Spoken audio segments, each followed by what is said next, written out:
peace must be our goal and our guide. And all that we strive for as a human family, dignity and hope, progress and prosperity, depends on peace. But peace depends on us.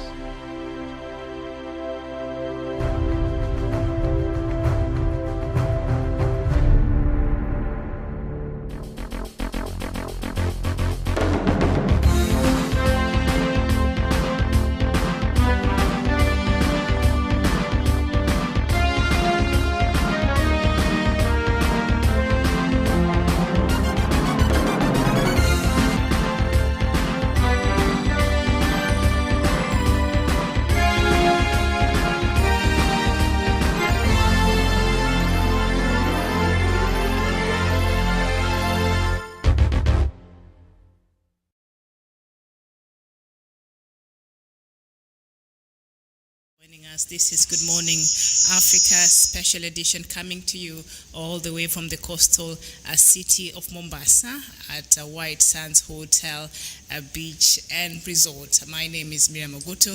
I trust that your weekend is coming up well, and joining me on this set we do have Dr.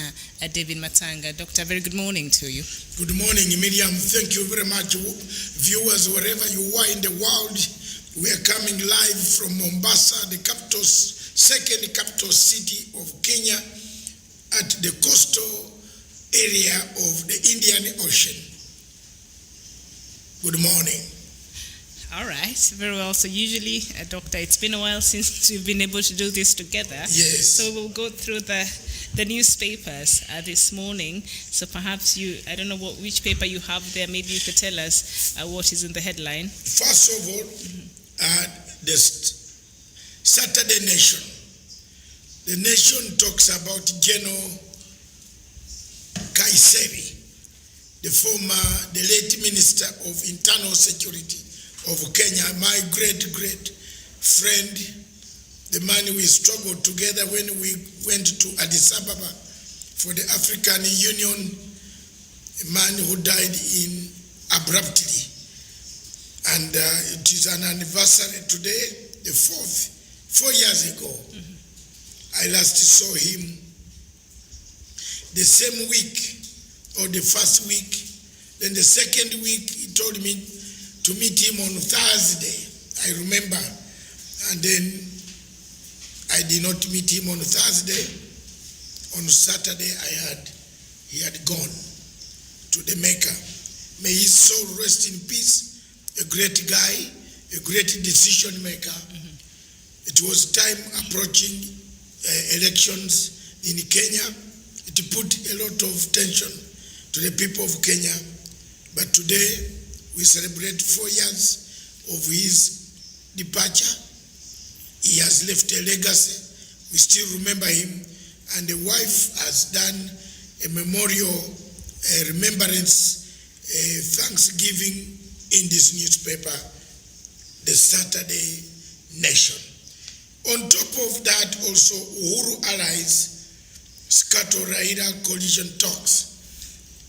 Things have never been the same in Jubilee since it started falling to pieces. One side taken by Ruto, another side remains with the president. What comes out is what we don't know. But at the moment now, my biggest worry is the question of BBI. Is Kenya able to get unity of purpose? That's why we are at the cost to assess many of the projects today. We did do one or two other things about the pandemic yesterday. Across Africa, we had lots of views from people. And thank you very much, those who watched us in thousands and thousands and perhaps millions. But we want to go further and today look at the internal dynamics of the Big Four. That's why we have correspondents scattered along the coast. In Mombasa, they will be coming, and Miriam will be calling one by one to tell us his account of the projects of President Uhuru Muigai Kenyatta. Thank you very much. BBI, end of BBI or not, I I think the truth remains, no law is above the sovereign. The people are always sovereign. That's why politics was brought by Socrates, Aristotle, Plato. I have never seen anywhere where the people decided to say, we want to change our constitution. Then a court stops them from doing that. Then it means they own the entire constitution. And I agree with Orengo, that if you call this illegal, then we don't have 2010 constitution. Because it was also proposed by the president and the prime minister. And it was worked on. It's the spirit of making policies. Then people take up the policies. The president has a right to make a policy. Guidelines. That's why it's called the President of Republic of Kenya. Not the type of what Mr. Harvey calls him. No. He's the president who makes guidelines, policies. He can make a pronouncement which can be taken out by promoters. The president, for example, has made up a pronouncement that Nigerians will not be coming in Kenya with a visa. That was 4 years ago. Nigerians used to queue up for visa in Lagos and Abuja. By now they receive their visas at the entry point. That's a policy. It is something that is hinged in the Constitution of Republic of Kenya, that any person coming into the country needs a visa prior to entry. Now, if you say the president should not be involved in a referendum, or you say the president should not even talk about, even to mention the word BBI, then why does he vote? Why doesn't he just sit and be given the notes like the Queen of England? Even the Queen of England votes secretly. Yeah, the ballot paper is brought, box is brought to her and she votes. So the people are sovereign. The sovereign are the people. That's why political science was hinged on the sovereign. And then anybody who has studied political science will agree with me that without the sovereign, there is no constitution. And that is why, Miriam, let me go further to say, Britain has no constitution, no written. Do you know why? They believed in the people. There is no written constitution in Britain to say that Article 22 of our constitution is not there. Because they believed in the people and the Commonwealth. They believed that when you go at the bus stage in the United Kingdom, you don't jump into the bus even if it is empty when there are other people at the stage. You wait. You wait until the first man who was there goes in the bus. But you don't come running because you are going to get late and just go in the bus. The people. Because that person will look at the people. So I agree. Whatever the case is, whether we lose or we win, a lot of education has come out of this Court of Appeal on the Constitution. I agree with Orengo for the first time fully. For the first time, Miriam, that it is indeed the people. And that's it. Thank you. All right. right, very well. Thank you. I don't know, at this point, perhaps we bring in our correspondents where they are before we look at this other headline where Ruto allies say President is welcome in Rift Valley. We thought President was welcome anywhere in Kenya. He's the head of state, so he's supposed to go everywhere, in the Republic of Kenya. So I don't know what you make of this. You said Ruto? Allies, they say President is welcome in Rift Valley. President is welcome any place in Kenya. Yeah, they thought he could not go in the Rift Valley because they know very well that. I want to tell you, they know they have not been invited. Yes, they can go in, but the program is not being done by them. Makiu is going with Raila, Gideon, so let Ruto come. Raila, Gideon, they will be there. They are leaders. It's a presidential directive. So they are leaders going to meet in Kenya, in Rift Valley, discuss issues of development. Makiu, the dam. The president must spill beans about the dam money. We were told this money is plenty, is in a bank guarantee. And Miriam, I want to know whether this bank guarantee still exists.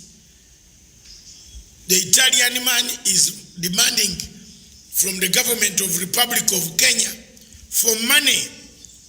So we want to know whether this money was banked in Italy. And if it was banked in Italy, we want to find out who banked the money in Italy, who bought helicopters in Italy, because all the helicopters that some people fly here are not registered in their names. We speak the truth, and for us on this television, we don't work for the government of Republic of Kenya. We work for ourselves, and we are independent. We defend the poor, the oppressed in Africa. That's it. If you are oppressed, talk to me. We shall talk to you. Yes. And we solve many problems. You see Zimbabwe now, you saw a good report coming out of Zimbabwe that within 4 years, 3 years to come, Zimbabwe economy will be beating some of these guys here. The type of infrastructure that is being done in Zimbabwe, Miriam, the construction of roads, the return of facilities. You know, the English people had made Zimbabwe their second home. They planned it so well. The traffic lights are well placed. You need to repair them. And I believe me or not, President Mnangagwa has repaired the roads and is doing well. He's not like a Buhari who has eaten all the money and with the wife and the family and goes around to cause trouble for other people, for our names to be talked about when we have nothing to do with what Nigeria is. So it is a shame, a very big shame, that we see Africa, an Africa that should have a policy, an Africa that is dying, an Africa where a leader like a Buhari is killing Biafrans, is even abducting people from another country. You know, a leader obsessed with power. But we want to invite Buhari to go to London for medical checkup. This time, Mr. Buhari look for China, maybe China. Because in London, the biggest demonstration will be against you. Yes, if you touch Nnamdi Kanu, we shall touch you. In London, we shall demonstrate. I am one of those who made the biggest demonstration, Miriam. And I want to assure my Nigerian brothers, these Biafran brothers, don't let things come out nicely. Nnamdi Kanu is alive. He will speak who is this, who betrayed him, who are the friends of Nnamdi Kanu, Nigerians who called him here. We want to know if he was in Kenya at all. Because up to now, the Kenyan government has not told anybody. Officially, they have not come out to tell us. We don't know, no journalists. You know there is no journalist covering this story. We haven't had anything much. It's not very clear. Yes, and for us, we don't work for the government. We are not a government news agency. We are independent online like any radio stations and television stations. We don't get instructions. The only thing is we do talk about Pan-Africanism. That's how we ended up talking about Biafra. And unfortunately, if this is what has caused us, let it be. We are ready. Nnamdi Kanu is alive. He will talk. Nnamdi Kanu will tell you he has never spoken to Matsanga from 21st of May. Since we finished the interview in 2 hours, no telephone call has been made. No contact. I didn't even know where he was. So how could I call him? I know the man in Australia who told me that we want you to interview our leader. Let that guy in Australia explain to the world whether I had any contacts or requested. Well, our television requested for that interview. So it clarifies everything. If he was in Kenya, we didn't know. And we should not be made scapegoats to fight a war we don't know. We condemn what Nigerians have done. For them to drag somebody. Nnamdi Kanu is a British national. The British are going to find out how their citizen was taken out of this place. It is going to bring a very huge diplomatic tiff. If people are praying about it, it's not very simple. It could lead to more sanctions. So some people being blacklisted for not entering, honestly, because you can't be, this is a matter that people are handling carelessly. You see, the lawyer has now gone into Nnamdi Kanu's prison yesterday, and they be able to see him. He has told him the truth. So let people now know the truth. So let that truth come out. And it will come out as I promised you. It will exonerate everybody. If he was coming for business, I don't do business in Kenya. I have no business interest. My only interest is talk, media. You find me talking here. So that is exactly, my dear brothers and the sisters of Biafra. I've stood by you, I'll stand by you, and our television has nothing to do with this malcontents and this type of policy of rendition. Taking people without their relatives knowing.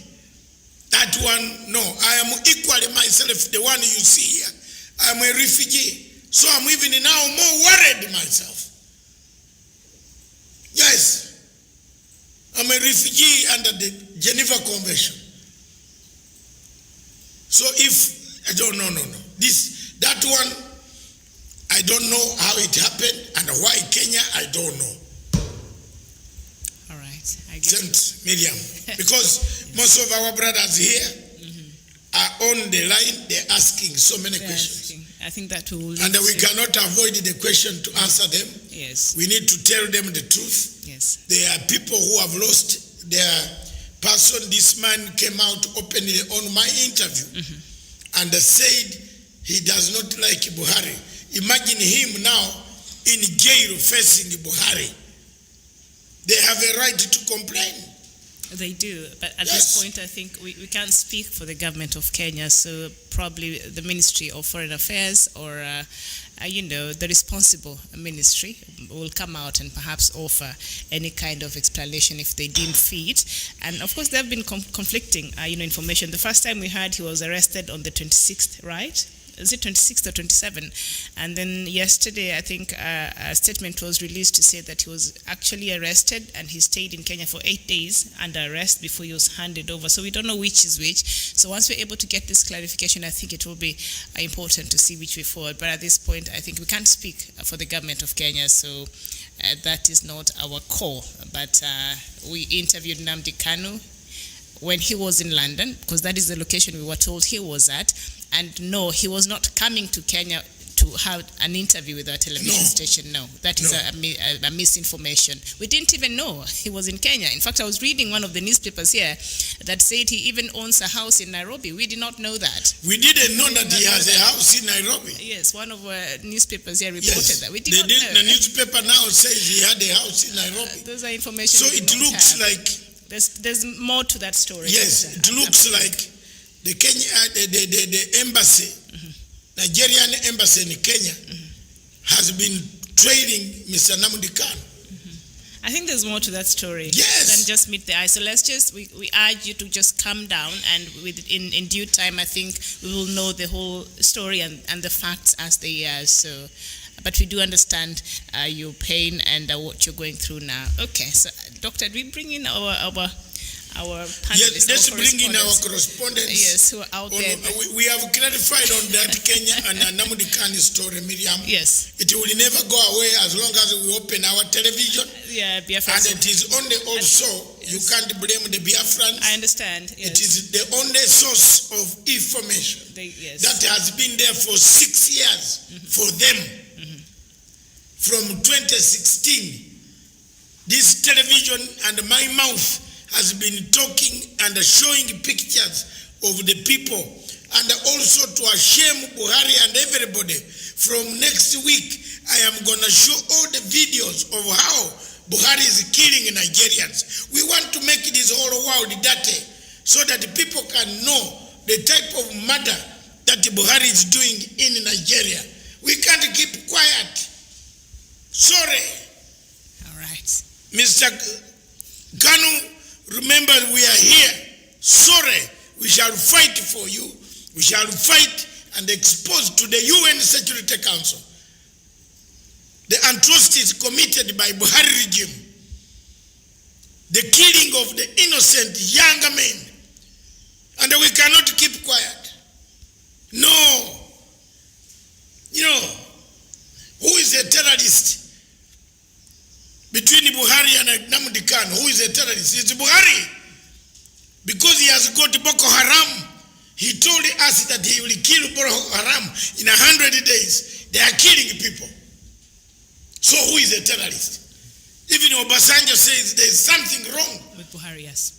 With Buhari. Even Buhari himself said, I have failed to do what If Buhari can fail to kill terrorists who are killing Nigerians, and he admitted that he failed. Run to a man who is talking in the world, and you cannot even slaughter one terrorist of Boko Haram. You are stupid, mister. Stupid Buhari. If you want, you can kill me also. But I'm not bothered. Yes, because I have not broken any Nigerian law. Tell me which Nigerian law I've broken. I've never been to Nigeria since you came to power. I was last in Nigeria when Obasanjo was in power. That's it. And I don't hope to go there. Because you are an uncouth leader like you. Uncouth, uncultured, unmannered. No manners. You go on wearing robes, killing people, slaughtering people, arming one group to go and kill the other. You are disintegrating an African country of 200 million people. Miriam, isn't it a shame? And you come out to say, hey, I can't fight Boko Haram. Saidia, help me. So who is to help you? Tell your wife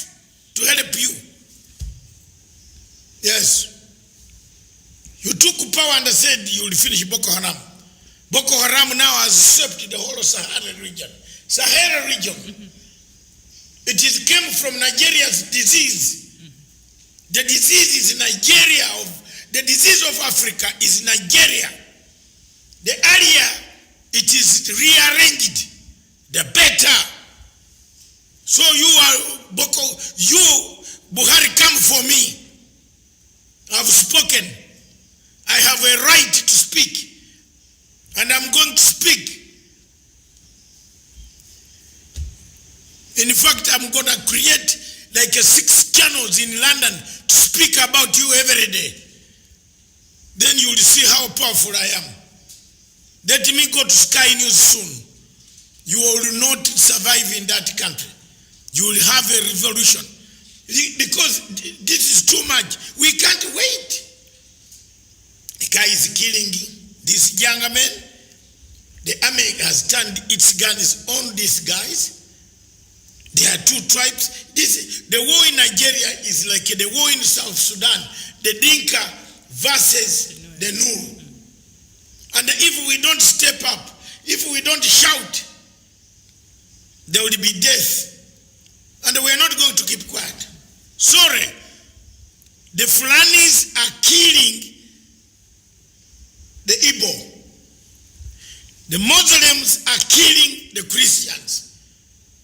So Buhari, tell me where I've gone wrong.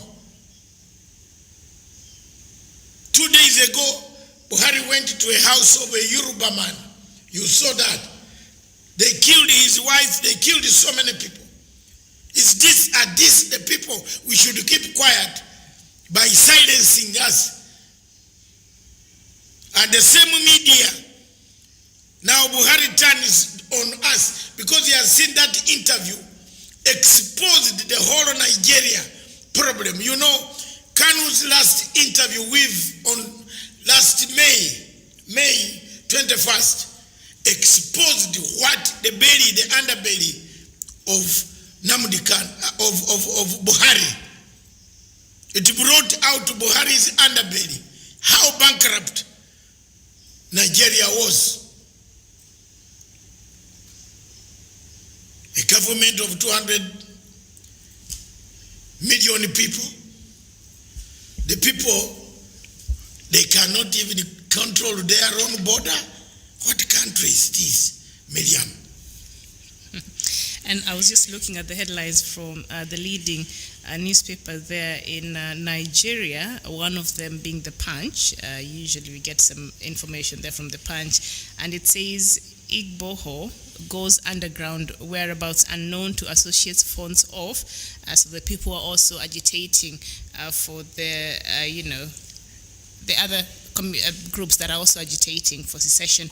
And on The Guardian, after Kanu, federal government tightens news on Igboho. So he's a wanted man. DSS lawyers differ on approach. Move might heighten tension in polity. Nzuko Umana warns apprehension in Lagos as Igboho supporters insist on holding rally today. There's a group of I think I did that news a few days ago, who also wants Yoruba, I think, the Yoruba nation. Yeah, every state in Nigeria wants to leave Buhari. And they're holding the rally today, and yes, they've been holding their they rally. Want to leave.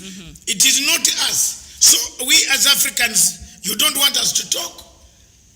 Then you to hell. If we meet in hell with Buhari, don't sit near me. But I will not go to hell. Buhari will go to hell. He killed this Igbo in 1967 war.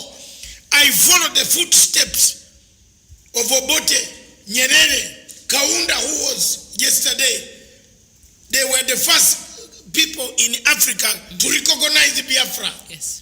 And my father, my late father, was among those members of Uganda People's Congress in a delegation meeting in Speak Hotel in Kampala for the ceasefire of the Nigerian war. 1967. It was hammered in my country, Uganda. I was grown up, and my father used to come and tell me about this war. I saw the pictures of malnourished Biafrans whom Buhari had starved to death. These generals here, the current men who took over the power, killed all these Igbos in 1967. The war between Ojukwu and the General Yakubu Gowon. Later on, I met this so-called Yakubu Gowon in London, that he was studying in the London School of Economics. I went there to give a lecture. He attended. In fact, I and Benazou Buto, we went to attend that lecture. I was called by the East African London School of Economics students. And I went with Benazou Buto, the late, because she was studying together with us in London University, Guildhall University. So we met this Yakubu Gowon there. He was doing mature student studies. Rubbish. Look at what they did. Now this one remained there as a ghost. Came to slowly, and then took power. No, people in Nigeria did not know they were giving power to a snake who has turned on killing people. Look at that. I don't know much about Mr. Nnamdi Kanu, but I know and I'm against any abduction of a human being. Because as a refugee, I've also been attempted on several times, Miriam. Assassination attempts using the women to kill me. Rwandese women came to poison me. I've escaped so many things. So I feel very bitter when I see, when I see this type of, I feel very bitter. I'm very, very upset. I'm upset. And if this is not explained properly, I'm sorry. I'm really it is very shocking.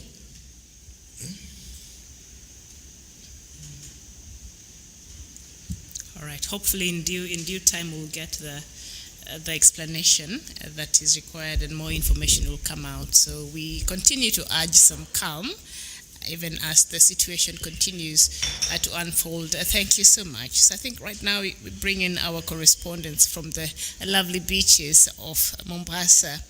Here of the coast. Mombasa is a coastal city. The Kenyan coast is a Kenyan coastal city. So we are here at the Sarova White Sands Hotel. And so I would like to bring in Samuel Tawish. Tawish, good morning. Good morning, Tawish. Who is there? Our first. Yes, Miriam. Yes, Miriam, I'm getting you. Yes, good morning. Good morning, Dr. Masanga and Miriam in the studio. Yes, tell us your location, where you are, and how is the beach, the coast, how is it? This morning, a lot of tourists who have come out, a lot of people walking on the beach. Thank you so much, Dr. David Masanga, of course, Miriam Mbutu, my colleague, panelists, of course, who are, of course, joining in this program in various locations, and everyone indeed who is watching us live this morning. It's actually a great pleasure to join you on this program this morning, and more particularly here at the coastal city. Of course, we are at the White Sands Beach Resort and Spa, and specifically on the location, I'm at Bianca restaurant here, Dr. Masanga, because again, earlier on, I was actually at the beach, but there's some light showers. I've had to relocate and get myself here so that at least I can be able to stream in a comfortable location. Nonetheless, Dr. Masanga, I think I asked the kind of course, the tourism sector, and because when you talk about hotel industry, it's more about the tourism sector. And ever since we came here, I think about 2 days ago up to now, I've been able to witness, of course, so many guests who are actually coming over to this particular place, who are being hosted in this particular place, including ourselves, of course, the Pan-African Forum crew, who have been doing a wonderful job ever since we came at the coastal city. So, Dr. Masanga, I think largely this is an impression that, of course, the tourism sector is one which needs to be tapped, and one which needs to be sustainably given the opportunity to thrive. Because again, it's bringing revenue to the government. It's ensuring that we are getting tourists who are coming over. And with the coming in of tourists, there's so much interaction, of course, and exchange of culture and so many of such kind of things. So it's a great experience, I would say. And I'll even wish really that I can even stay longer at the coastal region myself, Miriam. Thank you. All right. Thank you so much. Thank you for that update. Jevan Karanja. Thank you very much, Miriam, and thank you for the program that you're having this good morning. And I'm in Mombasa, Sad White's beach, but I had to relocate because it's raining here, so that I can get at least a quite comfortable place, so that I will not distract our viewers as I be making my contribution. Well, let me say that in the midst of COVID-19, I didn't expect that with the kind of regulations that are in place, we could be having this large number of people here in the coast. And I think this is all due to the protocols that have been put in place by the government to ensure that we can continue going on with our businesses. Because I can see a number of tourists here and there who are coming to see what is happening in these areas. And Miriam, one thing is that everyone is observing the COVID-19 protocols and regulations. There is washing of hands, you sanitize your hands, and you maintain social distance, and you also have your mask. I also have my mask here, but I had to remove it because I'm quite in a place where I cannot contract or pass the disease because I'm quite in a very secure place. Therefore, Miriam, and you see, in this area, Miriam, I cannot go without mentioning the kind of infrastructural change that I have seen in Mombasa. There are a lot of good roads that have been done by the national government. And when you go around the town, Miriam, you'll notice that the town has really been transformed by the government of President Uhuru Kenyatta. And I think these have come along because courtesy of the good working relationship between the president and the governor of Mombasa, Ali Hassan Joho, and maybe these are some of the benefits that we get when we empower devolution. Yes. Therefore, Miriam, it's a very good place, and I wish Kenyans come around and see what the government is doing, or to come and interact and see what is good in these areas of coast. Therefore, on that point, I beg to submit. All right. Make other contributions later. Thank you. Jevan, before you go, I saw you were really amazed by the Ndogo Kundu Road when we were coming from the railway station, and also you were really amazed by the ride we had. And, we've talked about it, but the last time I was here, the road was still under construction. So what do you have to say to that, and what that road will mean to the economy of this county? Yes. Javan? Yes. Yes. I'm saying when we were coming from Nairobi, you were amazed by the Ndogo Kundu Road. Remember, we talk about it so much on the show, but we are able to go through it for the first time. The last time. Thank you very much. Yes, and your experience, please. That particular road that you have mentioned, it has really eased congestion in this area. And Miriam, from town, we just took some few minutes to get to our destination because of the dual carriage road and the east congestion and so on. Therefore, these are some of the benefits that you get when you have good infrastructure roads. I also saw a number of trucks and lorries carrying goods and farm produce and cements and so on. Therefore, this also ensures that other sectors of economy, like the industrialization, constructions and so on, they can move at a good pace because they can get their raw materials in time. And also in terms of business, in terms of crude oil and everything else that happens around these areas of coast, also getting goods from the port and maybe taking them to various destinations has been eased by this road. Therefore, this is a major welcome move that has boosted not only the people here in Mombasa, but for us in Nairobi and the other areas of this country. We can import goods we get them from the port in time, and maybe within 2 days, Miriam, they are at our destination, or at our shops and business centers.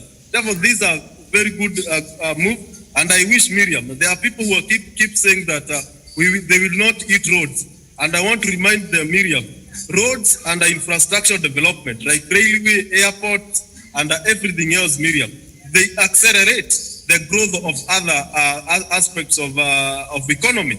Because without a good road, you cannot get your produce to market. Without good road, you cannot get to that social amenity, like a school, like a hospital in time.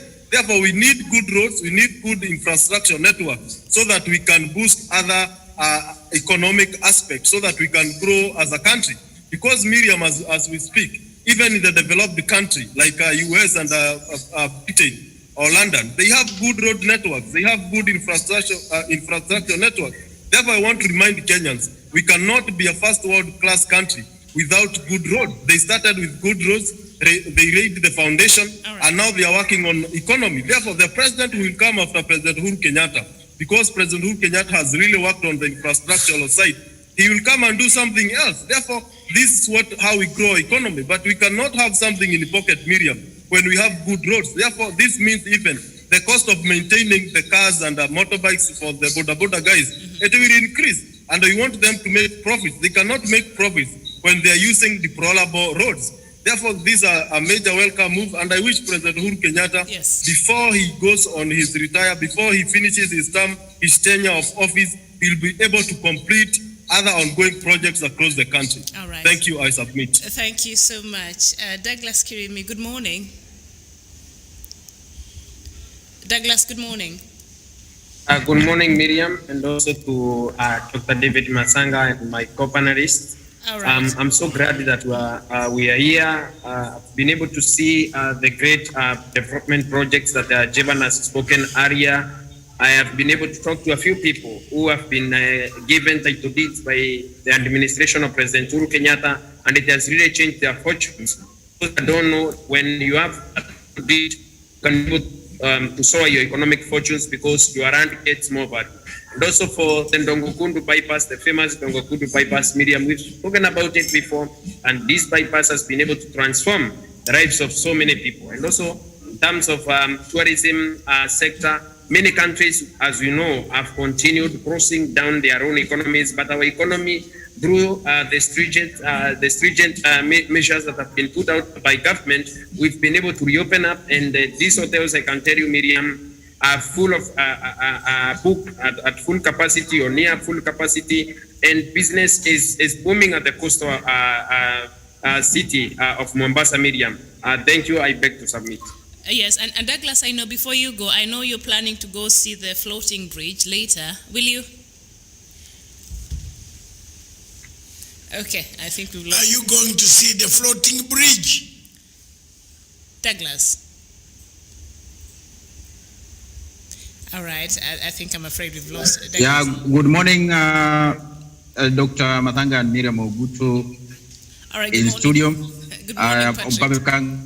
Back to that county's economy, poor trajectory according to what I've seen, because the 2 days that I've been around here, I actually took my time to walk just around to stroll and see the have been put in place, and some of them are ongoing. But of course, under President Uhuru's administration, which has personally expressed interest in the projects. For instance, the 28 billion floating is pressure on Likoni Ferry. And you see that earlier on, people used to actually, we had a lot of traffic, and you see even some injuries, casualties were being reported there. But apart from that, we also have other projects within Mombasa, ongoing rehabilitation of the projects in Moi International Airport, which actually they were trying to do the runway, the taxiways, the upgrading, existing airfield, and the lighting system. We also have the Mamangina waterfront, which actually is attractive to the to those who are coming here, rather to the tourists, and therefore it is promoting a lot of tourism activities there. So I had also to see the 26-acre park at the Mama Ngina Waterfront Park, which sits on a capacity of 3,000 at a cost of 400 million Kenya shillings. Those are some of the projects that I noticed that were launched here. I also have the Kipevu Oil Terminal, the KOT, as it is popularly known as, so which actually was constructed at 40 billion Kenya shillings. And of course, the progress is on. So this expands Kenya's petroleum handling all at the coast. So there's much to actually to be proud of at the coast of Mombasa. Remember that this county, earlier on, it was at risk of being forgotten, according to what some of the leaders were saying here. But right now, you can see the economy is higher. Even you see behind me, you can see big people walking around. We have tourists, and many activities are going here. And there's much to be proud of in Mombasa County. All right. I submit. Thank you so much. And I need to finish up quickly. I need to see all these nice things, Doctor, after here. First of all, before you finish up, Miriam, yes. I need to go see the floating bridge. Before I let you go, yes. What are the views on BBI at the coast so far? All of you. I think Tawish, yes. Begin, then go in that order. Briefly, please, before we all now start going out to take physical pictures that we shall combine in one documentary. And Miriam will voice it up herself. Yes, Tawish. Thanks once more, Dr. Masanga and Miriam in the studio over there. And I think, Dr. Masanga, on the question of the Building Bridges initiative, of course, we understand that President Uhuru Kenyatta, Honorable Raila Odinga, and of course, the promoters or the initiators of this particular BBI bill, or the Mohammed and of course Dennis Oweru and a host of other interested parties, of course, went to the Court of Appeal to petition, of course, that ruling by the High Court. And we've seen over the last 1 week, of course, there's been the hearing of that particular appeal by a 7-judge bench led by the Court of Appeal president, that is Daniel Musinga. But again, I think looking onto the submissions, the petitioners tried, of course, their level-based. They made their argument in as far as the BBI appeal is concerned. But I think somehow, Dr. Masanga, those people really who support BBI, a majority of Kenyans who support BBI, somehow felt like they'd been given a raw deal by the Court of Appeal yesterday's directive that they will be giving a ruling in a record almost 2 months from now. That will be on the 20th of August. It essentially means, Dr. Masanga, that we may not have enough time really to prepare for the BBI. Say, for example, if it is going to rule in favor of the BBI appeal, that maybe BBI has to proceed. President Uhuru Kenyatta will have, of course, to assent into that bill and then present the same to the IEBC so that they can prepare for, of course, the referendum in a record 90 days from the time the bill will be submitted to them. So that essentially means that the earliest time we can have this referendum on the BBI will be in November 18 or thereabout. And also, of course, you can understand that we are planning for an election in August next year. So it becomes a very tight schedule, especially for IEBC and the country, in terms of resources, in terms of manpower, in terms of the fatigue itself generally. That are we really going to have enough time to prepare for this?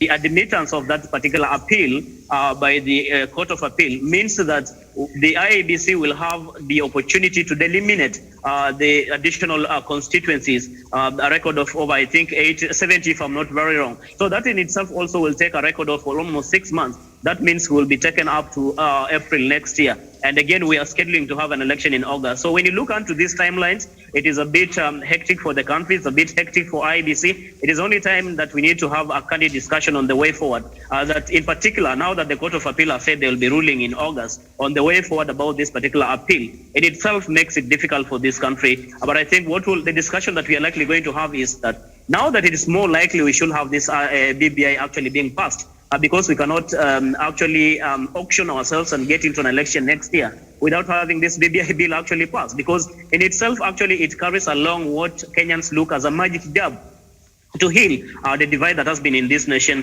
to bring about inclusivity, to ensure that we embrace the national ethos, and so many of those other things, including additional funding to the county governments and more so to the world level, ensuring that there is going to be for the young people, especially those who are done with college and university, done with school, in terms of doing businesses, that there's going to be that leverage in terms of the taxation. So essentially, Miriam, what I'm seeing, what it portends, is that maybe we should start a discussion about whether or not we should have really the election in August, because again, it is not cast in stone. If there can be a discussion so that we can have the BBI referendum passed, the new constituencies put in place, IEBC actually to be reformed, because again, as it does look like it's not really ready to conduct this election. Therefore, these are some of the fundamentals that we need to address even before we start talking about getting into the August general election next year, Miriam. So in my own submission, Miriam, I suppose the next discussion that this country should actually have and face it courageously is about whether or not we should have the general election in August next year, because the timelines are not on our sides and they do not favor us. I submit. Is there a possibility, therefore, Karanja? A possibility? Yeah, thank you. Is there a possibility that elections could be? Yeah, thank you, suspended, Dr. David Masanga. Or postponed? Can we postpone the elections to do the reforms? Yeah, thank you very much, Dr. David Masanga. And I agree with the statements made by by the previous panelist, Hawish, that as we speak, with or without the BBI, the IBC have to do the delimitation of the boundaries. And from what we see, they are not even prepared for that. And without the BBI, we might lose some constituencies in this country that don't meet the threshold or don't have the population that is needed in order to have them as a constituency. Therefore, BBI was a very good document that could have protected this constituency from being abolished. But due to the setbacks that the courts are setting in the way towards having a unified country, in the way of having a country where we can have a constituency maintained and where we can have more constituency in place to cater for the highly populated areas. Therefore, I see there is need to postpone. There is a ground enough to postpone the 2022 general election on the basis that the electoral body that we have is not well prepared, is not up to task, it is not living to its mandate, and it has not guaranteed Kenyans. In the public eye, the IBC does not qualify to be the body as it is considered now, to be the body that should oversee the 2022 general election. Therefore, when you look at that, and the IBC chairman himself, Afla Chebukati, has come out very clearly saying that he doesn't have confidence that the team will deliver a successful and a credible 2022 general election. Therefore, I don't see why we should be in a hurry to rush for a shambolic process. Then we cry for years and we leave Kenyans wounded and we leave Kenyans with emotional distress, emotional suffering, and we leave them with wounds that will take years to heal. As it happened in 2007, there are still Kenyans in this country who are still going through emotional and physical distress due to the traumatization that they went through, due to the violence that erupted in this country after contentious presidential ballot in 2007 to 2008. And therefore, we need to prepare ourselves adequately so that when we go for this process, when we go for 2022 general election, we can have an electoral body that fits the threshold to guarantee Kenyans a successful and a credible and verifiable election. On the issue of the BBI, Miriam, what the court is doing, the court is playing with time. It is buying time so that by the time we hit August, Miriam, it will be impossible to conduct a referendum and then have a subsequent general election within the same year. That it is unconstitutional and will not be allowed. Therefore, when they have pushed the hearing, the determination, when they make a ruling of the BBI for a further 48 days, up to August, Miriam. Now they have played with time, and Miriam, whether they give a go-ahead for referendum, Miriam. That means we can have a referendum maybe on October this year. Therefore, that means that the next possible month that we can have a general election is from November 2022 or December 2022. Therefore, on that area, I see if we can go ahead with the referendum, then that means we'll push the 2022 general election by 3 or 4 months up to December, Miriam. It happened in 2012, where the election was pushed up to March of 2013. Therefore, these things, Miriam, do happen. And if it means to push the general election for the betterment of this country, to ensure that we have a constitution that works for the people, we ensure we have a constitution that empowers devolution, we ensure we have a constitution that amplifies the fight against corruption, we ensure we have a constitution that brings unity in this country and inclusivity. That is the constitution that we want. Therefore, if it means extending the term of the current regime by 4 months to December 2022, Miriam, let it be. We cannot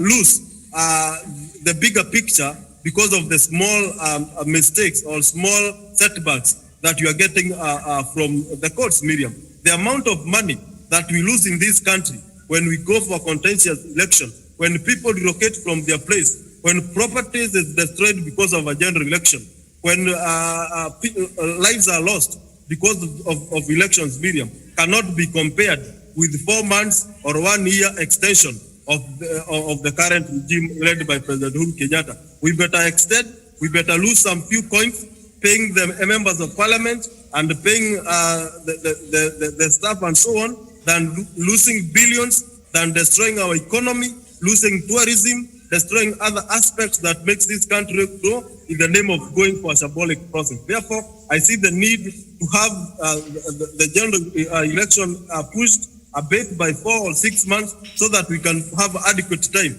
to carry for the BBI process if the court allows for that. And in any case, the IBC will not be well prepared to guarantee Kenya's success in the 2022 general election.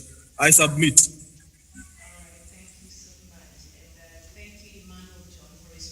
Whatever, as a NJ there is saying that does not make any sense at all. So thank you so much for responding to that. And now we'll go to Douglas Kirimi of the BBI. Douglas? All right, Patrick? Yeah? Douglas or Patrick, yes. Patrick, all right. Thank you so much, Miriam. Mm-hmm. And I would like to present my submission on Building Bridges Initiative.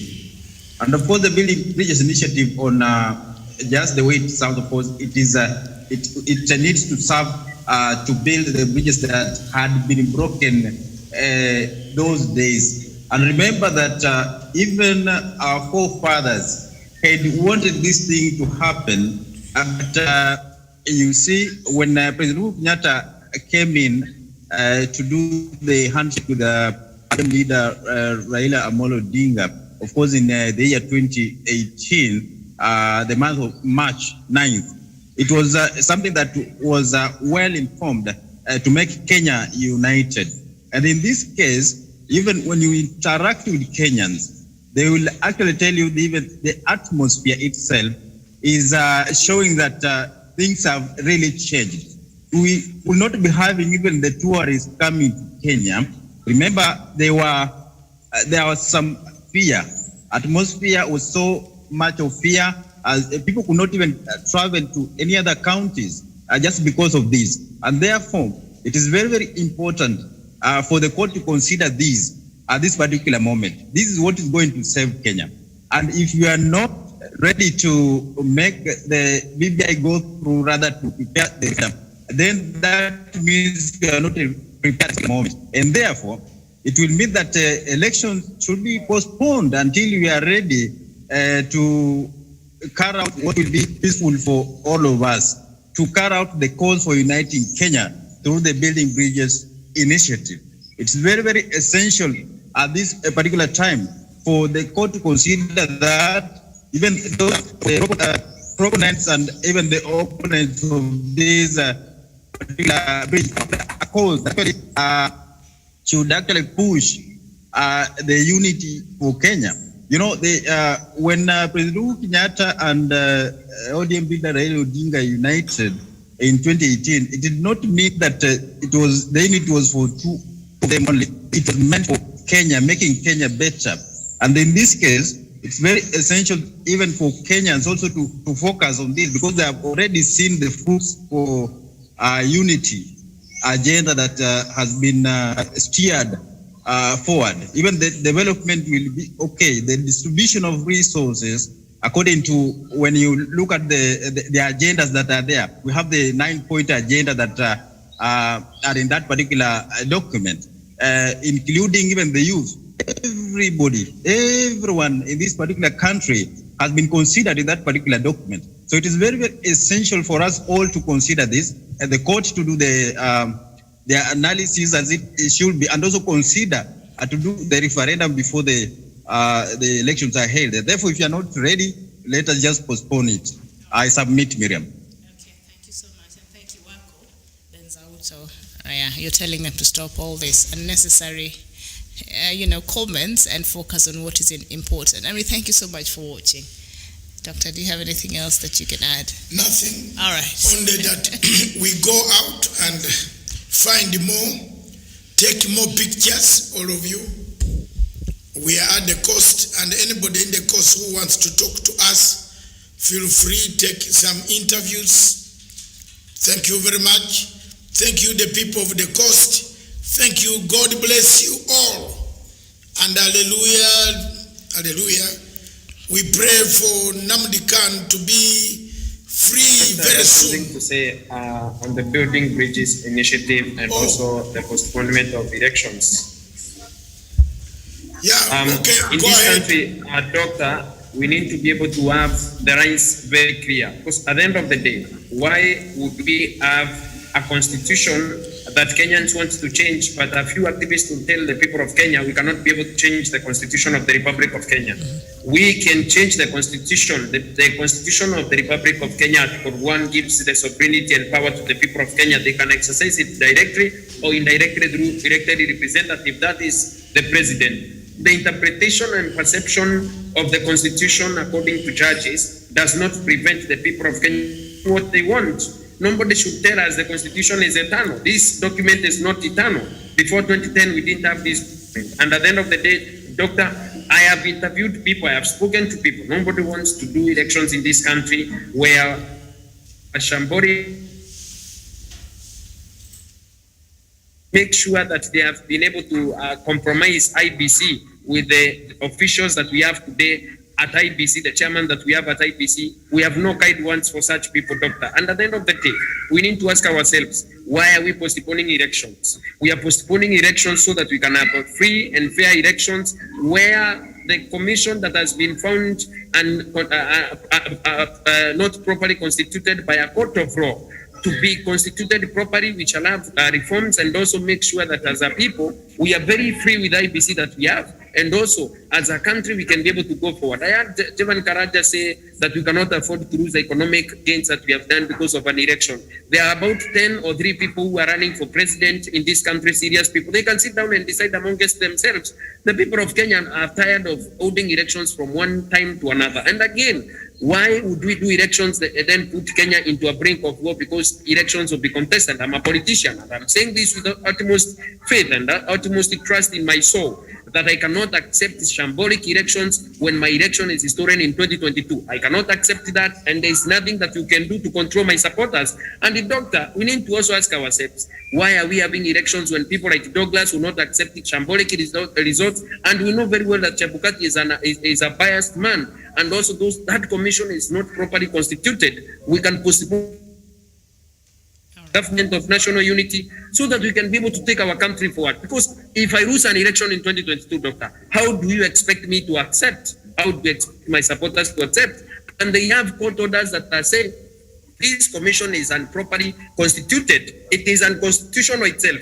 Chebukati, wherever he speaks, opens his mouth and talks about 2022, it is illegal for him to continue speaking about 2022 general elections. Why are we having elections in the first place? We cannot appease the soul of bloodthirsty people who want to take this country to the brink of war. We need to postpone these elections immediately, because if I cannot accept, with all the soberness that I have, if I cannot accept elections, you know people that cannot accept results in this country, Doctor. I don't have to name them. We need to lose. If I have to lose, I have to lose free and fairly. If the people have rejected me, I should not be rejected by computers based at anniversary towers. Thank you, Doctor. Thank you very much. God bless you all. God bless our brothers in Biafra. Continue fighting for freedom. We shall support you. Whatever happens, whether we are on this line or not on this line, we still remain your people. Thank you. God bless. Thank you, all of you. Back to the studios in Mombasa. Thank you. Yeah, I know you're used to back to the studios in Nairobi. We're here today in Mombasa. Thank you so much for watching. I think the next time we'll be seeing you, we'll be back in our headquarters in Nairobi. Enjoy your weekend. Keep calm. And we'll see you then. Bye-bye. Thank you so much.